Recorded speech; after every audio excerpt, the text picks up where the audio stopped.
Hello guys, कैसे हैं आप लोग। मैं भुवन तुलागी द लॉ टॉक्स में फिर एक बार आपका स्वागत है। फ्रेंड्स, आज का हमारा टॉपिक है स्वेट इक्विटी शेयर्स। फ्रेंड्स, ये टॉपिक स्टूडेंट्स के लिए बेहद इंपॉर्टेंट टॉपिक है क्योंकि कई बार प्रैक्टिकल क्वेश्चन इस टॉपिक में से आ जाते हैं। तो दोस्तों, इस वीडियो को एंड तक जरूर देखिएगा। मेरे चैनल को सब्सक्राइब करना मत भूलिएगा। तो चलिए दोस्तों, शुरू करते हैं आज का टॉपिक। सबसे पहले जान लेते हैं कि स्वेट इक्विटी शेयर्स होता क्या है। फ्रेंड्स, प्रमोटर्स और जो कंपनी के एम्प्लॉइज होते हैं who contribute to formation of the company may like to get compensate against their hard work. और कंपनी भी चाहती है जो उनके एम्प्लॉइज हैं, जो उनके डायरेक्टर्स हैं, जिनके पास स्पेशल एबिलिटीज हैं, स्पेशल नॉलेज हैं, तो उनको क्या किया जाए, रिवॉर्ड दिया जाए, ठीक है, इन फॉर्म ऑफ इक्विटी। तो उनको इक्विटी शेयर्स इशू कर दिए जाते हैं और इधर डिस्काउंटेड प्राइस पर और कंसीडरेशन अदर देन कैश, ठीक है। तो इसी को हम क्या कहते हैं, sweat equity shares. It help business to retain their brilliant human resource also and company fund भी रेज कर लेती है विदाउट अवेलिंग लोन, ठीक है।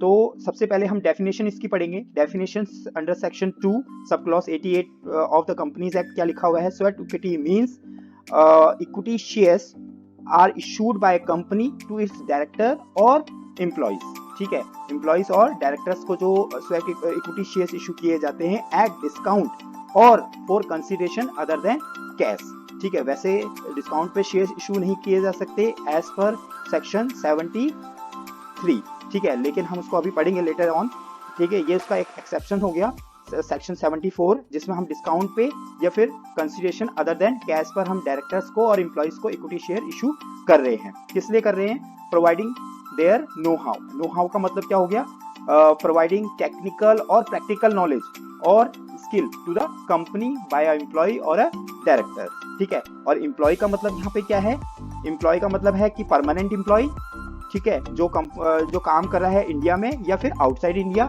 डायरेक्टर का मतलब क्या है, होल टाइम डायरेक्टर या फिर जो होल टाइम डायरेक्टर नहीं है, दोनों इंक्लूड है। और एम्प्लॉय और डायरेक्टर एज डिफाइन इन ए और बी जो है सब्सिडरी कंपनी के हो या होल्डिंग कंपनी के हो। क्या प्रोवाइड कर रहे हैं, नो हाउ प्रोवाइड कर रहे हैं, making available rights in nature of intellectual property rights. वो इंटेलेक्चुअल प्रॉपर्टी राइट का राइट्स प्रोवाइड कर रहा है या फिर वैल्यू एडिशन दे रहे हैं किसको, कंपनी को।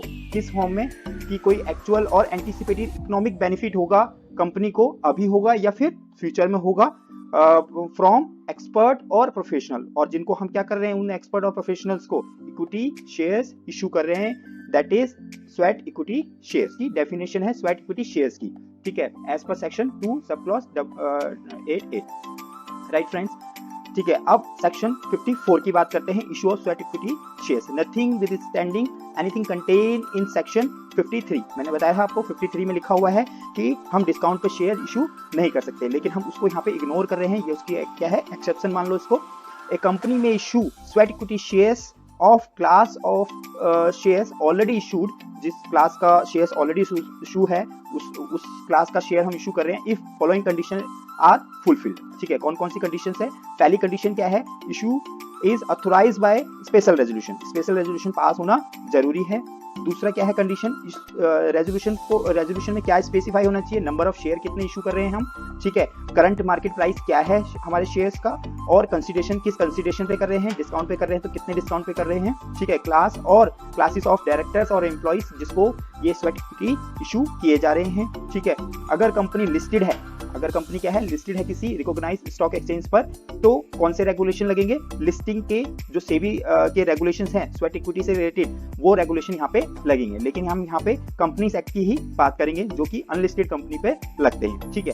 तो अगर कंपनी लिस्टेड नहीं है तो sweat equity shares are issued according with such rules. और कौन से रूल्स हैं, rules companies share capital and debenture rules 2014। अब रूल 8 के अंदर कुछ कंप्लायंसेस दिए हुए हैं, वो हमें फॉलो करने होते हैं स्वेट इक्विटी शेयर्स इशू करने के लिए, ठीक है। और कौन सी कंपनी के लिए पर एप्लीकेबल है, जो कि अनलिस्टेड कंपनी है, ठीक है। इशू एट डिस्काउंट और consideration other than cash be approved by the special resolution, जो कि हम ऊपर सेक्शन में पढ़ चुके हैं कि स्पेशल रेजोल्यूशन होना बहुत बेहद जरूरी है, ठीक है।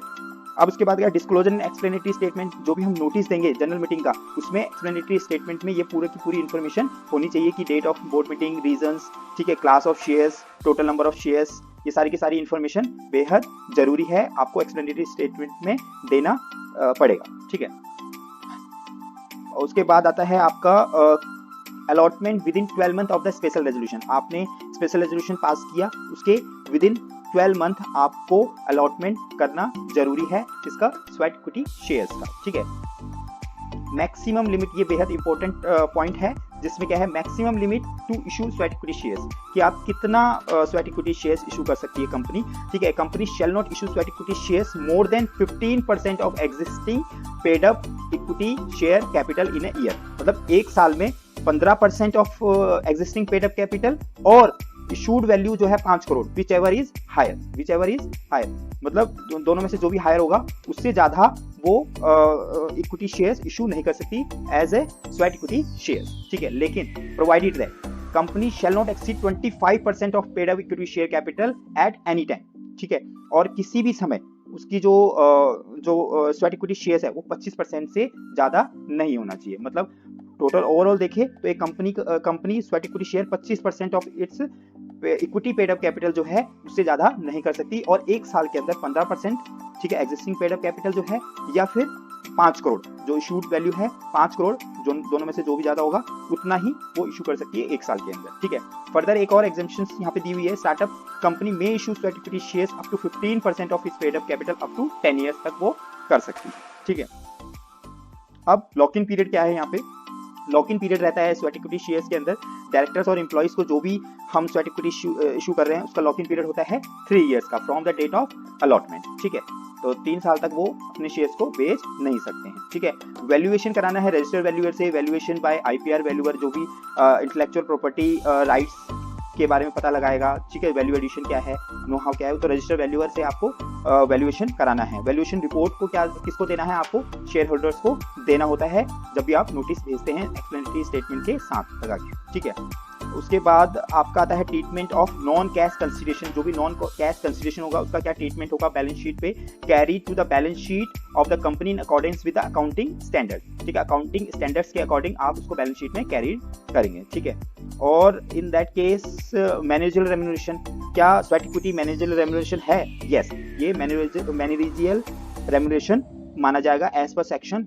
197 और 198।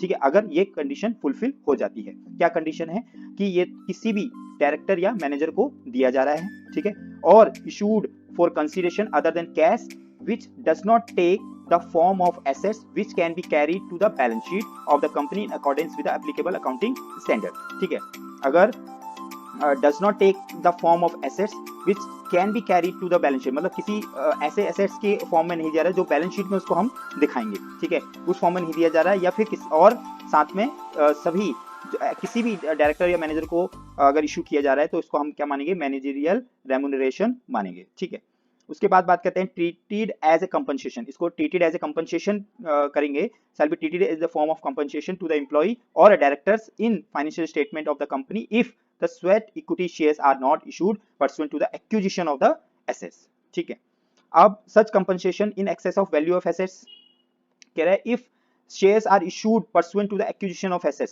the value of assets as determined by the valuation report shall be carried in the balance sheet as per the accounting standard. Such amount of the accounting value of the sweat equity shares shall in excess of the value of assets acquired, मतलब उसके कोई assets acquire की है, जो amount होगा किसका, sweat equity का, वो उससे ज्यादा का होना चाहिए as per the valuation report।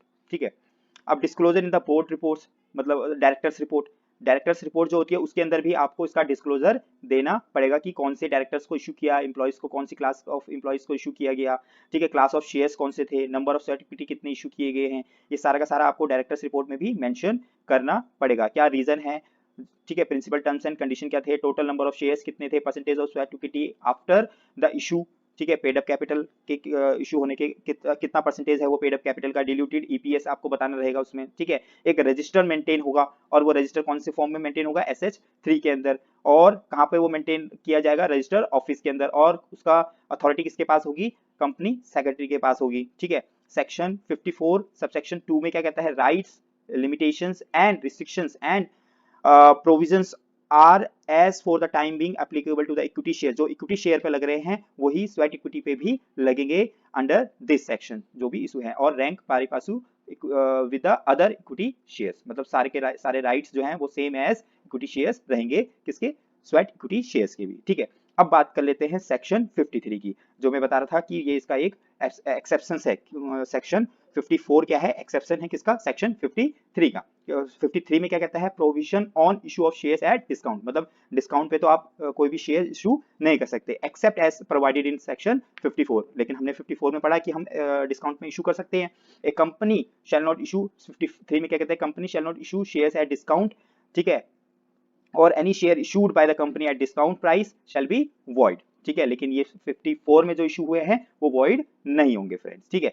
साथ में एक और एक्सेप्शन यहाँ पे दे दी गई है 2A, सबसेक्शन 2A में लिखा है nothing with standing anything contain in subsection 1 and 2, ठीक है। 1 और 2 में जो भी लिखा है वो एप्लीकेबल नहीं होगा। ए कंपनी में issue shares at discount, discount पे दे सकती है, ठीक है, टू इट्स क्रेडिटर्स, अपने क्रेडिटर्स को, when debt is covered into shares, converted into shares, debt को कन्वर्ट कर रहे हैं शेयर्स में, in pursuance of any statutory resolution plan, कोई स्टैट्यूटरी रेजोल्यूशन प्लान बना है या डेट रिस्ट्रक्चरिंग स्कीम के अकॉर्डिंग कर रहे हैं। गाइडेंस और डायरेक्शंस किससे मिली है, आरबीआई से, अंडर आरबीआई एक्ट और बैंकिंग रेगुलेशन एक्ट, तो इन दैट केस तब हम डिस्काउंट पे भी इशू कर सकते हैं। ये इसकी एक और एक्सेप्शंस है फ्रेंड्स, ठीक है।